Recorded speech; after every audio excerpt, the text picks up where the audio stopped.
మనుష్యుల నిర్లక్ష్యానికి మరో అమాయక జీవం బలైంది. ఈ సంఘటన తమిళనాడు రాష్ట్రం కోయంబత్తూరులో జరిగింది. కోయంబత్తూరు సమీపంలోని మరుదమలై కొండల్లో గర్భంతో ఉన్న ఒక ఏనుగు చనిపోయింది.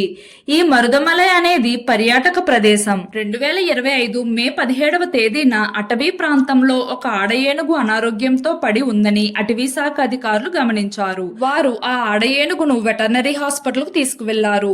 డాక్టర్లు 4 రోజుల పాటు శస్త్రచికిత్స చేసినా ఆ ఏనుగు బ్రతకలేదు. మే 21న అది ప్రాణాలు విడిచింది. ఆ తర్వాత పోస్ట్ మార్టంలో షాకింగ్ నిజాలు బయటపడ్డాయి. దాని గర్భంలోని 15 నెలల మగపిల్ల కూడా ఉందట.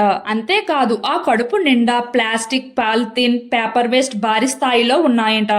అక్కడ డంప్ చేసిన ఆహార వ్యర్థాలతో పాటు ప్లాస్టిక్, పాలిథిన్ తినేసిందట. అందువల్లనే అనారోగ్య సమస్యలు వచ్చి శరీరంలోని అవయవాలు అన్నీ దెబ్బతీశాయని డాక్టర్లు చెప్పారు. అంతేకాదు 2 సంవత్సరాల క్రితం చనిపోయిన ఏనుగు కడుపులో కూడా ప్లాస్టిక్ వ్యర్థాలు ఉన్నాయట. ఈ ప్రాంతంలో మిగతా జంతువుల మలంలో కూడా 70% ప్లాస్టిక్ వేస్ట్ కనిపిస్తుంది. ఇది ఒక సంఘటన కాదు, ఒక హెచ్చరిక. మన చెత్త, మన నిర్లక్ష్యం పర్యావరణానికి ఎంత ప్రమాదం తెచ్చిపెడుతుందో ఈ సంఘటన స్పష్టం చేస్తుంది. ప్లాస్టిక్ విసరడం అంటే అమాయక జంతువుల మీద నేరం చేయటమే. అందుకే అందరూ ప్లాస్టిక్ వాడకాన్ని తగ్గించండి.